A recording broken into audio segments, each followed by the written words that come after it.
Bonjour à toutes et à tous et merci de nous retrouver sur CTCO Pulse pour cette dernière journée du programme de conférence. Pour notre troisième rendez-vous matinal dédié au web marketing, nous avons le plaisir de retrouver Alexandra Benjamin et Gaël Roland d'European Sourcing. Bonjour à tous les deux. Bonjour. Bonjour Florent. Avec eux, nous allons découvrir comment créer une campagne d'emailing performante pour transformer des prospects en leads, mais également pour créer une communauté autour de votre entreprise. Ils vont nous parler de stratégie, mais aussi aborder des concepts pratiques et nous proposer des outils et des conseils. Posez-leur toutes vos questions dans le chat et nous essayerons d'y apporter une réponse en cours et à la fin de cette conférence. Alexandra et Gaël, c'est à vous. Bonjour, alors je vais partager mon écran.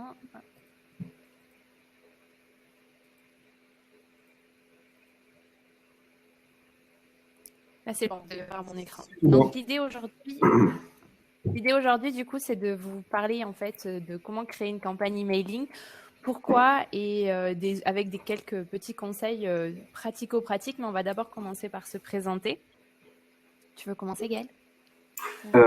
Donc moi-même, c'est Gaël Roland. Je suis le responsable marketing d'European Sourcing. Je m'occupe de développer toute la communauté European Sourcing au niveau européen. Et moi, je suis Alexandra Benjamin. Du coup, j'aide Gaël sur la partie web marketing et sur la partie administration des ventes côté France. L'idée aujourd'hui de cette mini-conférence, en fait, c'est de vous donner vraiment quelques ingrédients pour réussir vos campagnes, parce qu'il faut savoir que il y a un vieil adage qui disait que l'emailing était mort. Aujourd'hui, les campagnes emailing sont beaucoup plus performantes que peuvent l'être, par exemple, des blogs ou même des réseaux sociaux. Notamment, un concept est né en fait en fin d'année dernière, c'est le fait de créer des communautés autour de l'emailing. Alors, quand on parle d'emailing, aujourd'hui, on ne va pas forcément vous parler que de l'emailing avec de la vente pure. C'est vraiment de créer des concepts d'emailing. Donc, vous allez voir tout au long de la conférence, en fait, on va vous donner, on va parler pratique en fait aujourd'hui. Alors, la première étape, c'est de travailler la base. La base d'un emailing, en fait, c'est surtout avoir une bonne base de contacts. Donc là, pour avoir vos contacts, il existe plusieurs solutions. Tu veux les présenter, Gaël? Comment tu ferais, toi, pour avoir des contacts pour un emailing? Alors, l'idée en fait de constituer une base aujourd'hui intéressante de contacts, c'est déjà d'avoir pu déjà avoir des contacts qui ont validé, on va dire, le fait de pouvoir recevoir des emails de vous. Ce qui va permettre déjà d'avoir des taux d'ouverture et des taux de recevabilité qui vont être propres. De vérifier aussi d'avoir des bases qui sont valides, c'est-à-dire de ne pas récupérer des bases de mails avec des mails potentiellement qui sont hardbound ou softbound, c'est-à-dire qui sont bloqués d'une certaine façon et qui vont empêcher en fait de recevoir l'email, ce qui va vous impacter négativement en fait dans cette espèce de score que vous aurez d'envoyeur d'emailing qui va vous faire bénéficier d'un meilleur taux d'ouvrabilité auprès de vos communautés. Après, il est important aussi de qualifier et de segmenter au mieux ces bases. C'est-à-dire qu'aujourd'hui, vous avez une base de clients qui est peut-être, on va dire, 1000 prospects ou 1000 contacts, mais vous en avez certains qui vont être peut-être de différentes structures, soit en termes de taille d'entreprise, soit en termes d'intérêt marché, soit en termes de spécificité métier, soit en termes de relationnel. C'est certain que vous avez rencontré sur un salon, vous avez un contact beaucoup plus direct, beaucoup plus simple avec eux, d'autres beaucoup plus corporate.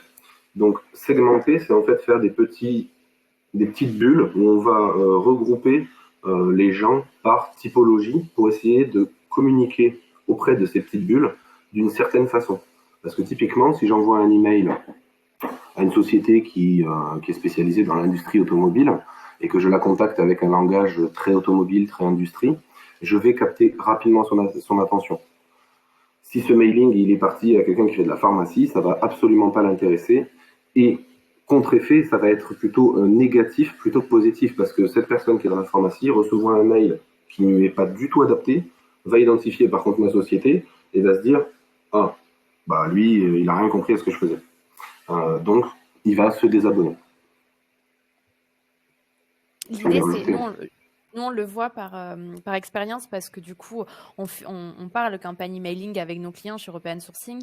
Et quand les clients envoient pour aller vite et gagner du temps, on envoie un email à une base de données qui fait, je sais pas, je vais dire un chiffre au hasard, mais 1000, 2000 contacts, en fait, qui ne sont pas segmentés, comme tu viens de le dire, Gaël. Souvent, on a des retours en disant, ben oui, mais ça fonctionne pas et tout. C'est pas que ça fonctionne pas, c'est que le message, en fait, il est pas personnalisé.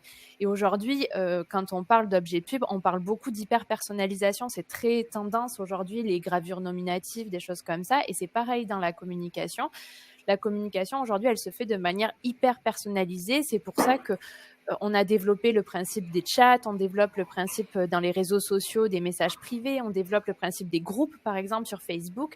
Et ben dans l'emailing, c'est pareil, en fait. Il faut vraiment personnaliser. Et le plus gros du travail, entre guillemets, il est là, il est dans la segmentation. C'est souvent des fichiers Excel que vous allez vous faire en qualifiant vos contacts, parce qu'il vaut mieux envoyer un email à 100 personnes, mais qui sont aptes à recevoir ce message, c'est-à-dire que le message, il est ciblé, il est fait pour ces 100 personnes, que de l'envoyer à 2000 personnes qui ne vont pas l'ouvrir, parce que ça aura aussi des répercussions sur vos prochaines campagnes d'envoi, parce que vous avez un système de réputation, en fait, sur Yahoo, Gmail, sur ces outils-là. Et plus vous envoyez des campagnes, et si ces campagnes, elles ne sont pas ouvertes, et bien les fois d'après, vous avez une mauvaise note, donc elles seront vous serez de plus en plus dans les spams. Ça a tout un impact, le fait de ne pas prendre ce temps-là pour qualifier vos fichiers, en fait. Tout à fait. Pour créer... Vas-y, pardon. Non, c'était le mot que je cherchais, réputation, que j'ai un petit peu bataillé tout à l'heure. Effectivement, en plus, il existe de nombreux outils sur Internet aujourd'hui, certains gratuits, d'autres payants, mais très peu chers, qui vont vous permettre de tester vos bases, justement. Des testeurs de mails qui vous permettent de copier-coller une liste de mails pour voir si, effectivement, ils sont réels ou pas. Ce qui vous permet de pouvoir déjà sortir de ces bases que vous avez pu récupérer potentiellement à droite ou à gauche, ou qui sont vos cartes de visite, par exemple, de sortir ceux qui sont déjà inexistants, qui ne sont plus d'actualité, ou qui, au fil du temps, ont pu disparaître, en fait, pour éviter de perdre en réputation. Et concrètement, pour vous construire cette fameuse base de données, donc il y a ce que tu disais, le fait vous avez déjà vos fichiers clients. Il y a souvent dans les sites internet le fait de pouvoir ajouter, alors c'est souvent en bas de site, mais vous savez, un onglet pour récupérer les adresses mail pour envoyer de la newsletter. Il y a aussi le fait d'organiser sur de la communication, faire des livres blancs, faire des jeux concours. Et il faut se dire que la denrée la plus rare aujourd'hui, c'est récupérer ces fameux coordonnées, ces fameux emails. Donc souvent, moi, je vois, on a des clients qui vont lancer un concours ou lancer une idée, par exemple, télécharger mon PDF. Et hop, ils mettent le lien du PDF. Sauf qu'il faut se dire que la carotte, en fait, c'est le PDF et que pour le récupérer, en échange, les gens doivent vous donner du coup leurs coordonnées. Par contre, il faut faire attention à ce que tu disais, à toutes les notions de RGPD. Il faut pas récupérer des emails à la sauvage ou s'échanger des fichiers email, parce qu'il faut aujourd'hui, la loi oblige que les gens soient en accord, en fait, pour recevoir de la donnée commerciale. C'est ça. Il faut sur le chat en direct un exemple pour tester des outils pour tester les mails. Alors de mémoire, il y a Mail Tester, et après concrètement sur Google, vous tapez testeur de mail. La première page, ça va être que ça. Alors on pourra en donner quelques-uns a posteriori, ceux vraiment que j'utilise. Je regarde si j'ai un lien là. Mais Mail Tester est très basique. Il y en a certains qui sont très pratiques en fait pour faire par petits blocs de mails. Quand on veut copier-coller des listes de 1000 ou 2000 mails, il y a des outils qui sont un peu plus poussés, généralement légèrement payants en fait au volume de mails qu'on veut traiter. Mais c'est quelque chose de très important à faire dans tous les cas. Et comme Alex le disait, pour vraiment récupérer ces contacts, si aujourd'hui votre base est petite, le meilleur moyen, c'est le formulaire.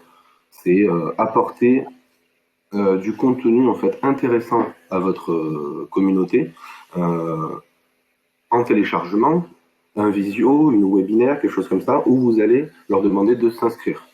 Attention aussi, parce que si vous voulez une base qualifiée, comme on vient de le dire, la construction du formulaire est importante, parce que le bandeau newsletter en bas est très important, c'est super, mais on récupère généralement qu'un email. C'est-à-dire qu'on n'a pas le prénom, on n'a pas le nom, et potentiellement d'autres informations qui peuvent nous être utiles. Attention aussi de ne pas faire des formulaires de 15 champs, parce que si on demande prénom, nom, société, effectif, l'âge de la personne, etc., que tout est obligatoire, les gens ne rempliront pas ce formulaire. Généralement, entre 3, 5 champs maximum, c'est à peu près ce qui se fait pas mal. Donc à vous vraiment de savoir qu'est-ce qui vous intéresse. Est-ce que vous voulez vraiment le prénom pour dire bonjour monsieur machin, ou est-ce que c'est par exemple le secteur d'activité qui va vous intéresser parce que vous allez vouloir segmenter vous par secteur d'activité de vos clients ou autre en fonction de votre stratégie interne à votre entreprise.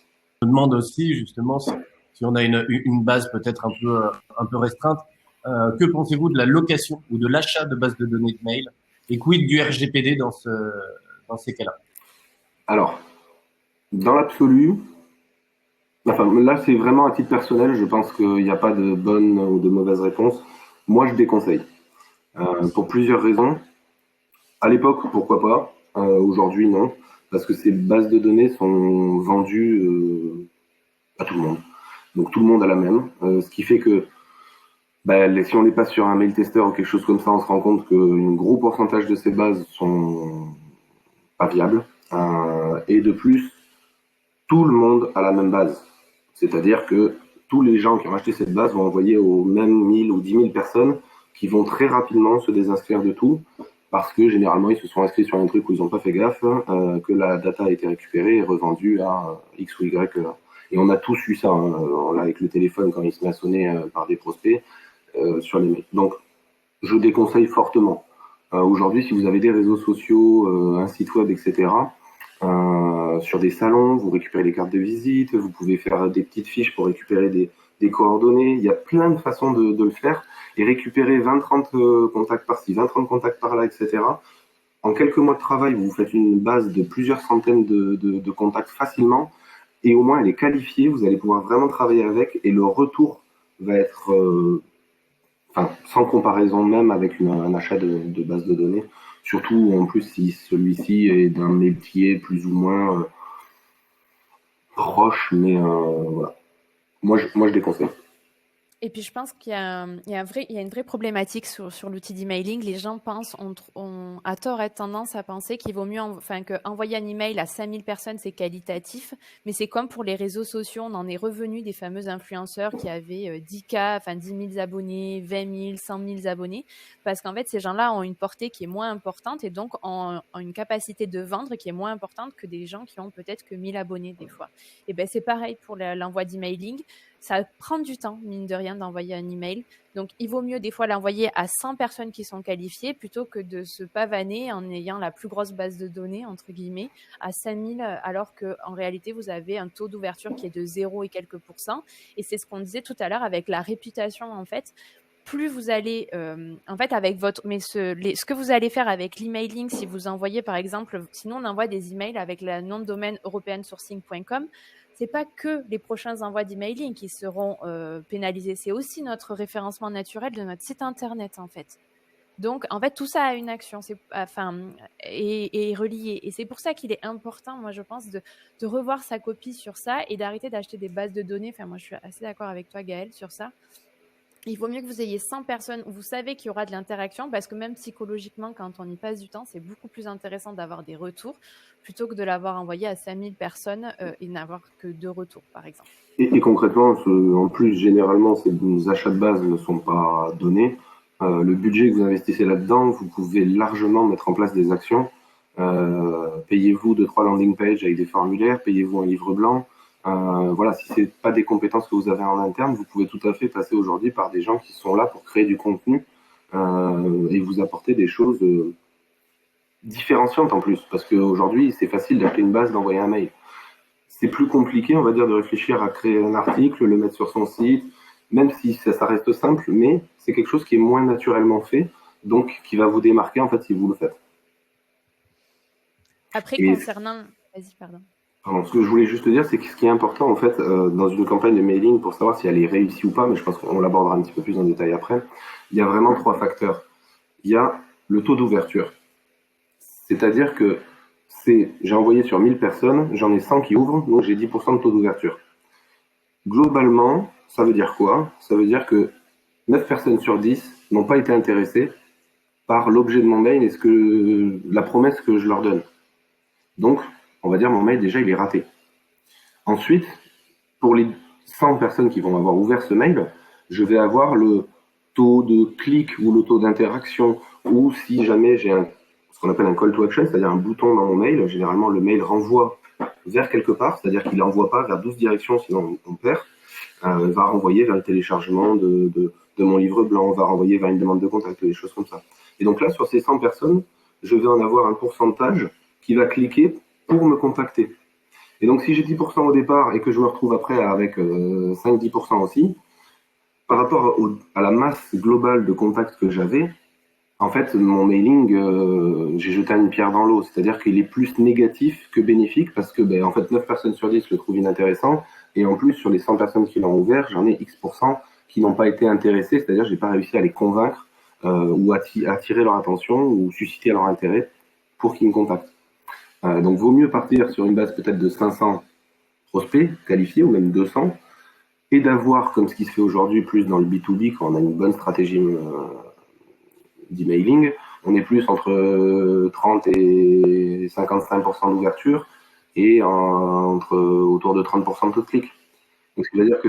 D'ailleurs, Gaël, dans le chat, tu dois considérer un taux d'ouverture minimum acceptable pour un emailing. C'est quoi? Alors, il faut différencier le B2B, donc quand on parle des professionnels, du B2C. Pour moi, de toute façon, le principe du B2B, c'est d'apporter du contenu qui est intéressant. Parce que vendre purement comme faire de la pub qui part, ça marchait bien il y a quelques années. Aujourd'hui, il y a des gens qui sont plus forts que nous, qui sont moins chers, qui savent mieux le faire. C'est compliqué. Donc, on doit les attirer vers nous. Pour les attirer, il faut leur donner du contenu qui soit intéressant. Donc, aujourd'hui, en B2B, on va dire, quand on fait des bonnes campagnes emailing, le taux d'ouverture, il est à minimum à 25-30%. Le taux de clic, sensiblement pareil. Sachant que vous pouvez regarder les statistiques moyennes là sur différents sites qui ont été faits en B2B. Voilà, les meilleurs sont à 50% et 50% au minimum. Il y a des gens qui sont tout le temps à 80% de taux de clic parce que ils ont leur communauté, donc dès qu'ils envoient un mail, ce mail est ouvert, lu, parce qu'ils savent qu'ils vont trouver de l'information intéressante, et donc ils l'attendent en fait ce mail. Et c'est un mail qui arrive peut-être une fois par semaine, ou une fois tous les 15 jours. Justement, tu fais une transition, là on a pas mal de questions aussi sur le timing.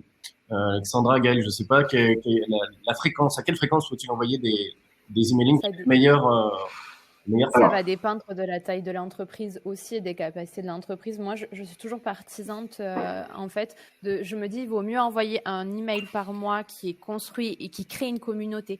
En fait, comment aujourd'hui ces gens arrivent à faire payer, comment ces communautés autour des emails naissent? C'est simplement des gens qui vont communiquer sur leurs réseaux sociaux en disant, l'email, en fait, c'est devenu un événement, l'email. Mais pourquoi? Parce qu'il y a du vrai contenu d'expertise dedans. C'est pas regarder les dernières nouveautés de tel fournisseur. C'est pas de la vente, en fait. C'est derrière, il y a comment choisir, je sais pas, son stylo. Il y a des vraies informations d'expertise. Et il vaut mieux un email comme ça qui est bien construit par mois que d'en envoyer 3 pour occuper le terrain, en fait. Parce qu'aujourd'hui, on reçoit plus, je pense qu'on a quasiment tous, ou la plupart d'entre nous, on a des stop pubs sur nos boîtes aux lettres. Et je pense que bientôt, ça va être la même chose sur les boîtes email parce qu'on reçoit énormément de publicité par jour. En fait, ça devient infernal. Donc, les gens l'ouvrent de moins en moins. Il y a un taux d'ouverture qui est de moins en moins bon sur de la pub pure. Et vraiment, je pense qu'il faut... C'est pour ça que c'est exactement ce que tu disais. Plutôt qu'acheter une base de données, il vaut mieux en fait travailler avec une agence ou un freelance qui va construire avec vous en fait si vous n'avez pas les capacités en interne de le faire et les compétences, mais de le faire vraiment une vraie newsletter communautaire qui est longue, où il y a du contenu. Il y a plusieurs types de contenu et aujourd'hui on le voit, la vente pure marche de moins en moins. On parle d'expérientiel quand on parle de marketing, et ben c'est ça la newsletter. Au lieu de vendre directement le fameux stylo, elle doit faire vivre une expérience autour du stylo. Alors, ça peut être les souvenirs d'enfance, vous savez, quand on s'amusait à faire tourner nos stylos sur nos doigts quand on était à l'école. C'est la collection de stylos publicitaires que vous avez. C'est du storytelling, en fait. C'est entre l'expertise et le storytelling. La newsletter, elle doit être là en ce moment dans le contenu. Alexandra, de faire appel éventuellement à quelqu'un pour construire du mailing. On a eu une question là-dessus, justement. Est-ce qu'il y a des outils ou des conseils pour de la création graphique pour obtenir un emailing – ergonomique, performant, joli en termes de création graphique? Alors, il y a des outils, il y a des outils. Alors, il y a des outils qui sont gratuits, il y a des outils qui sont payants. Moi, je suis Alors, avant de répondre à ça, moi, je voulais juste faire un point. En fait, on a souvent des clients qui confondent en fait campagne emailing et j'envoie un email de ma boîte Outlook ou Gmail. Là, nous, on vous parle vraiment de campagne emailing. Donc, c'est forcément lié en fait à un outil parce que justement, on parlait des stats avec Gaël tout à l'heure. Il n'y a que des outils purs d'emailing qui vont vous permettre de le faire en fait. Je te laisse la parole, Gaël. Oui, alors surtout, n'envoyez pas d'email en masse avec votre Gmail, votre Outlook ou votre boîte mail pro, c'est-à-dire potentiellement vous avez acheté un nom de domaine, vous avez configuré un MX, donc c'est-à-dire un service de messagerie avec votre nom de domaine. N'envoyez pas des mailings à plusieurs centaines de personnes comme ça. Vous allez vous faire blacklister et vos mails ne partiront plus du tout. Vous serez obligé de changer de service de messagerie. Enfin, ça devient très compliqué et un petit peu embêtant, surtout si on ne sait pas trop où on va. Donc il existe des outils. Aujourd'hui, il y a tout un panel d'outils à disposition. Et l'idée, comme j'aime bien dire, ne choisissez pas l'outil parce que c'est le meilleur du marché ou soi-disant il sait tout faire. Non. On choisit un outil. C'est pour ça d'ailleurs qu'il existe aujourd'hui plein de CRM, plein de logiciels de mailing, parce que posez sur papier votre fonctionnement d'entreprise, ce qui fait que ça représente votre entreprise. Vous êtes tous différents. Posez les étapes, votre stratégie, ce que vous voulez faire, et en fonction de ça et de vos spécificités, vous allez chercher un outil qui va vous permettre de faire ça tel quel, et pas de bricoler sur l'outil ou de trouver une astuce qui va permettre. C'est pour ça qu'aujourd'hui, il y a des dizaines de CRM, des dizaines d'outils d'emailing pour justement, chacun a des spécificités, des options, des choses. Et quand on pose d'abord le process sur un bout de papier, c'est bête, mais on essaye après de poser ça sur le logiciel tel quel et on va trouver le logiciel qui va répondre, qui aura peut-être la fonctionnalité en plus qui nous va bien, le truc qui permet de faire... voilà. Nous, on a un outil chez nous qui s'appelle MyEasyNews, par exemple, qui comporte des templates en fait pour faire des emails. Ça a un avantage pour les personnes qui n'ont pas le temps graphiquement de trop se poser dessus ou n'ont pas trop les compétences. Il y a d'autres outils qui existent avec des templates. Après, si chez vous avez des graphistes, des web designers qui maîtrisent le HTML et que vous voulez aller plus loin, ben c'est ça. Notre outil le permet, mais il y a d'autres outils aussi qui sont beaucoup plus approfondis en termes de design en HTML. Ça va vraiment dépendre de vous et du budget aussi. Et c'est pour ça que c'est bien de les tester en amont. Et aussi pourquoi il ne faut pas envoyer d'email, on insiste sur ça, mais n'envoyez jamais d'email de vos boîtes mail en masse parce que c'est vraiment pas adapté en fait. C'est-à-dire que Gmail, Yahoo, Outlook et compagnie, ils sont pas faits pour qu'on envoie de l'emailing. Ils sont pas faits du tout pour ça et ils ne vous donneront surtout aucune stat. Vous n'aurez pas votre taux d'ouverture, vous n'aurez aucune statistique derrière. Donc vous pourrez pas mesurer du coup l'investissement, le rapport avec l'investissement que vous venez de faire. Juste, j'avance les slides. Oui, on a beaucoup parlé de... En fait, on les a avancés déjà. Oui, c'est ça, on a un petit peu avancé. Alors, je voulais juste rappeler quelque chose. Ce qui est important, mais après, comme ça, on va rentrer dans une phase de questions-réponses sur les 5 dernières minutes. Comme ça, on pourra mettre en perspective vraiment vos problématiques métiers si besoin. L'idée, c'est vraiment de... Alors, il y a les outils pour faire le mailing joli, etc. Ne faites pas quelque chose de trop compliqué non plus. Ça ne sert à rien de rajouter 12 images, etc. L'idée, c'est d'avoir un objectif smart, on appelle ça, c'est-à-dire simple, mesurable, qui s'adapte et qui se prend dans une temporalité. C'est-à-dire que simple, j'ai un objectif, c'est soit je veux l'envoyer sur mon site web, soit je veux le faire télécharger mon PDF, soit je veux qu'il me contacte. Mais c'est pas un mail qui dit vous pouvez retrouver ma news ici, vous pouvez aller là ici, vous pouvez faire ça ici, parce que vous envoyez un mail à tout le monde et tout le monde va partir dans des directions séparées et vous ne pourrez pas facilement identifier et on va dire tracer ce chemin pour les emmener où vous voulez. Et derrière, c'est que le contenu de l'emailing, on a un autre principe qui est assez simple, je vous donne l'acronyme, comme ça vous pourrez regarder aussi, ça s'appelle AIDA, A-I-D-A. C'est attirer l'attention, susciter l'intérêt, développer le désir et pousser à l'action. C'est-à-dire que c'est un petit peu les étapes qui vont faire que la personne va ouvrir mon mail, va être intéressée et va cliquer et arriver à l'objectif. Donc attirer l'attention, c'est l'objet. Il faut que j'attire l'attention. Quand il va cliquer là-dessus, je dois susciter son intérêt. Donc les premières choses qu'il voit dans son mail, ça doit l'interpeller, ça doit lui répondre à une de ses questions, etc. Le désir, c'est le call to action, c'est un petit peu la promesse que je vais lui faire, retrouver la solution miracle. Bon, c'est un petit peu survendu, mais retrouver la solution métier pour développer votre site web. Je suscite le désir. Donc je vais le pousser à l'action, à cliquer sur ce bouton-là et récupérer, moi, ces statistiques. Ce qu'il faut penser aussi quand vous construisez un email, c'est que de plus en plus, les emails sont lus sur des portables, sur des téléphones mobiles. Donc, les outils dont on vous parlait permettent de faire de ce qu'on appelle du responsive, c'est-à-dire que les emails, en fait, les emails s'adaptent au format de consultation, donc tablette, téléphone, ordinateur. Du coup, c'est important ça avec votre boîte Gmail, Yahoo, vous ne pourriez pas le faire. Et quand on parle, donc il y a d'autres règles. Par exemple, nous, on voit des emails qui sont envoyés où il n'y a qu'une seule et même image. Ça, c'est à proscrire parce que, par exemple, moi, je vois sur mon iPhone, je ne reçois rien. L'email est vide. Donc, forcément, je le jette directement. Vous, ça vous fait du coup des statistiques qui sont complètement nulles. Donc, c'est important de mélanger du texte, des images, et on n'envoie jamais un email sans qu'il y ait un lien. C'est le fameux call to action dont tu parles. En fait, c'est le bouton alors là, on le voit mal, mais c'est un bouton où on peut cliquer qui renvoie vers un lien. Et ce lien aussi, il est ciblé. C'est-à-dire que si vous faites une publicité, par exemple, sur les stylos, le lien, il renvoie pas vers la page d'accueil parce que si vous vous dites que les gens vont chercher, c'est faux. Ils ne chercheront pas. Donc, si vous parlez des stylos, le lien renvoie soit vers le formulaire de contact parce que vous n'avez pas les stylos sur votre site internet et le bouton est clair, c'est-à-dire donnez-nous, on pose un rendez-vous ou ce que vous voulez, soit il renvoie vraiment vers les stylos, vers la fiche produit. Ça, c'est important.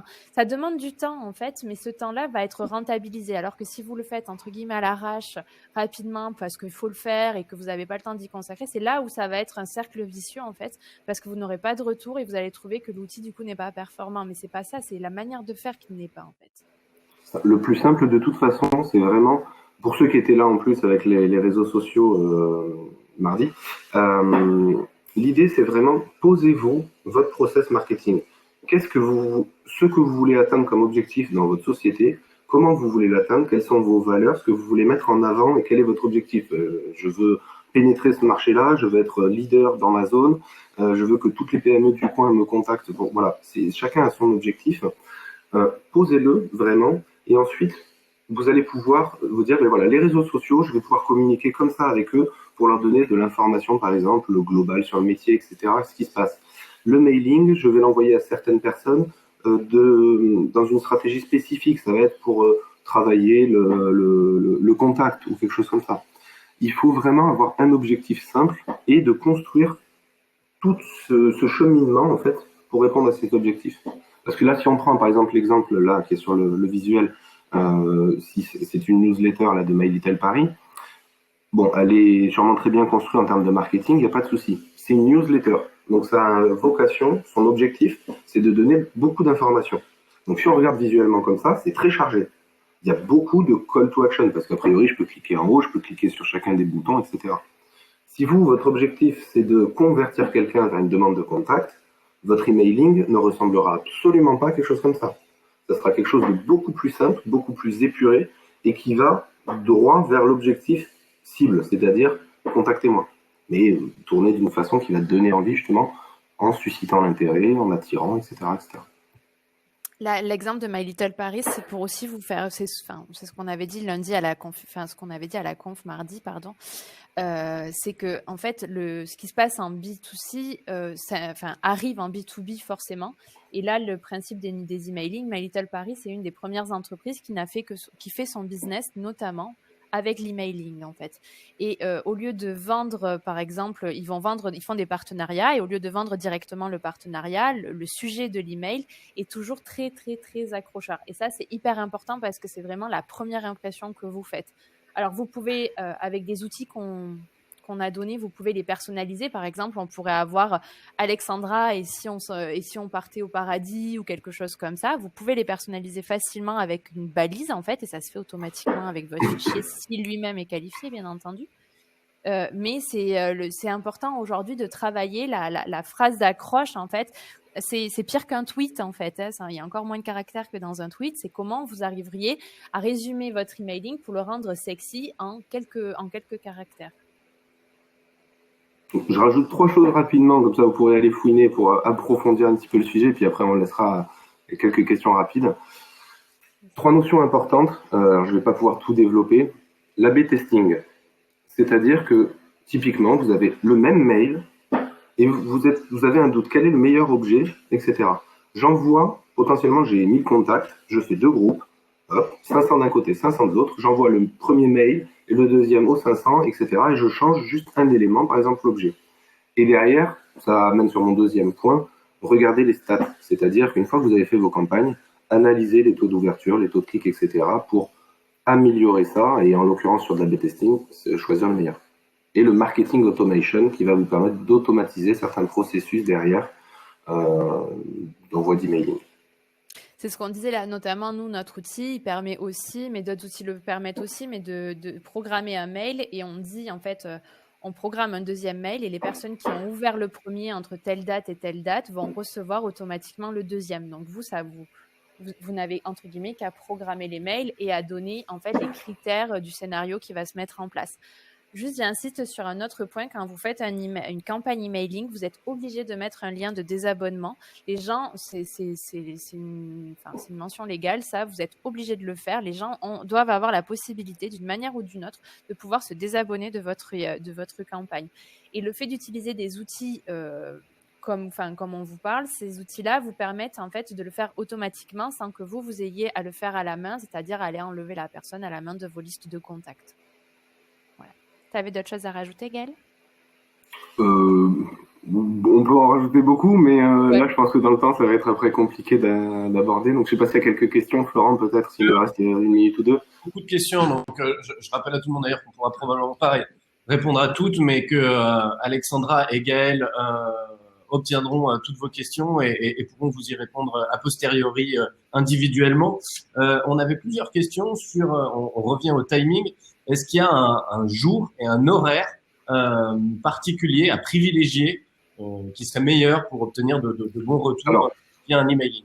Pour faire très simple, oui et non, mais moi je préfère partir du principe de me dire on est logique. C'est-à-dire que typiquement, moi quand j'envoie des emailings, je les envoie principalement à des chefs d'entreprise, on va dire, parce que ce sont les décideurs qui vont m'intéresser. Quand c'est que ces personnes-là sont disponibles, le matin avant que tout le monde embauche, le soir, une fois que tout le monde a débauché. Et concrètement, quand c'est que vous regardez vos mails, donc prenez un petit peu en fonction de vos emplois du temps, on a à peu près tous les mêmes. On a des créneaux où on regarde le mail le matin en arrivant au boulot, à midi, etc. Donc, on va dire, moi, je tape sur ces créneaux-là parce que je sais que les gens sont devant leur PC. De 7h30 à 8h30 le matin, il y a beaucoup de patrons qui sont devant le PC parce que tout le monde arrive à 9h. Voilà. Et donc, on peut le faire intelligemment comme ça. Après, des meilleurs horaires, des meilleures dates. Faites des tests, vous. Je vous conseille ces créneaux-là, plutôt quand même. Début de matinée, fin de journée, ou entre midi et 2, mais sur les créneaux là où on reprend, où on part, de midi à midi 15 et voilà, de 13h30 à 14h. Après, aujourd'hui, on a les téléphones, donc tout le monde peut recevoir aujourd'hui un mail n'importe quand. Faites des tests, mesurez. Faites un test, voilà, vous en envoyez le matin pendant une semaine, vous en envoyez l'après-midi pendant une semaine, vous regardez les stats, vu que vous envoyez à la même base, vous allez pouvoir rapidement voir si votre communauté ouvrira plus le soir ou le matin. Et faites des tests des fois un peu aberrants, hein, envoyez-en un à 21h pour voir. On ne sait jamais. Il n'y a pas de mauvaises idées en fait. L'idée c'est de mesurer ce que vous faites et de vérifier si vous allez dans la bonne direction ou pas. Et puis ça dépend du message parce que par exemple si vous voulez faire, je sais pas, la promotion sur des enceintes Bluetooth, on peut très bien imaginer un emailing qui part de notre meilleure playlist de Noël par exemple, et dedans vous avez un message décalé qui partage la playlist de Noël de toute l'équipe et en fait au final ce message-là est destiné à promouvoir du coup les enceintes avec des mises en scène, des choses comme ça. Ça peut être très bien un message qu'on peut envoyer le vendredi parce que c'est un peu plus décalé. On sait que le vendredi, du coup, c'est pas forcément le jour où les décisions sont prises et c'est un message qui s'adapte très bien dans ces cas-là. Si c'est un message hyper important et tout ça, hyper concret, il faut dans ces cas-là plutôt privilégier le début de semaine. Ça dépend aussi de votre stratégie et c'est pas parce qu'on est en B2B qu'il faut pas aller, oser faire des choses et oser des messages qui vont aller. En fait, aujourd'hui, on reçoit des tonnes d'emails, donc il faut taper dans l'œil, quoi. On a pas mal de questions aussi en termes d'outils. On nous a notamment demandé votre avis sur Sendinblue. Qu'est-ce que vous pensez de ces outils ? Concrètement, pour faire très simple, hein, Sendinblue, Mailchimp, Mailjet, XY, machin, c'est du kiff-kiff. Il n'y a pas... Enfin, à notre niveau, et même au mien, hein, on ne va pas avoir une solution qui va être vraiment différenciante, à part en fonction des fonctionnalités que vous voulez. Typiquement, vous voulez mettre du marketing automation, il y en a qui sont plus forts que d'autres. Il y en a qui permettent de créer des landing pages facilement, d'autres non. Voilà, donc c'est plus ça qui va vous intéresser. On n'est pas des Google, on n'est pas. Sinon, on peut prendre des HubSpot, des choses comme ça qui sont beaucoup plus puissants. Mais l'idée, c'est plus de savoir ce que vous voulez faire. Est-ce que vous voulez faire de la landing page? Est-ce que vous voulez faire de l'automatisation, potentiellement de l'A/B testing, avoir une interface WYSIWYG, c'est-à-dire drag and drop pour créer l'email facilement, où je fais glisser les éléments, etc. Ça peut être un facteur différenciant pour moi. Voilà, pour moi, c'est plutôt ces 4-5 fonctionnalités qu'il faut regarder, qui vont vous faire choisir l'outil, parce que même en termes tarifaires, etc., ça reste assez kiff-kiff. Alors, je crois que par exemple, là de mémoire, Mailchimp fonctionne sur le nombre de contacts importés, alors que Sendinblue est sur le nombre de mails envoyés. Donc ça, c'est à voir aussi stratégiquement, en fonction de si vous voulez envoyer 200 000 mails par mois ou si vous avez 10 millions de contacts. Mais il n'y en a pas un leader, on va dire, qui est meilleur que tout le monde. On nous demande aussi, faut-il un bouton call to action dans chaque campagne? Oui. Oui, sinon ça sert à rien en fait. C'est de l'investissement, faire de l'email, donc ça ne servira à rien. Après, ça peut être des call to action assez basiques comme du partage sur les réseaux sociaux. C'est pas toujours acheter mon produit en ligne, mais ça peut être ça peut être contactez-nous. Mais oui, parce que envoyer un email, c'est comme si vous faisiez un site internet sans formulaire de contact et sans possibilité d'avoir, vous savez, la mise au panier ou la demande de devis en fait. Disons que vous envoyez un email à votre communauté pour une certaine raison. Donc derrière, vous leur demandez sûrement de faire quelque chose. En fait, et le call to action, c'est cette réponse. Alors si c'est juste un mail d'information pour dire bonjour, on ferme la période de Noël, bon, peut-être il n'y a pas de call to action, mais si, en fait, il y en aura peut-être un, parce que vous allez vouloir quand même leur demander de vous contacter pour proposer un rendez-vous à la rentrée. Parce que voilà, on va pas juste être dans une annonce de fermeture. Non, on va anticiper la reprise en disant peut-être je peux lancer déjà des trucs. Donc, oui, généralement, il y a toujours un call to action. C'est important que le call to action soit visible aussi. C'est-à-dire avec des couleurs vives qui tapent dans l'œil, qui donnent envie de cliquer dessus. Merci à tous les deux pour ces réponses. Je sais qu'on a encore d'autres questions, mais comme je vous l'ai dit, on les fera parvenir à Alexandra et Gaël qui pourront vous répondre à posteriori individuellement.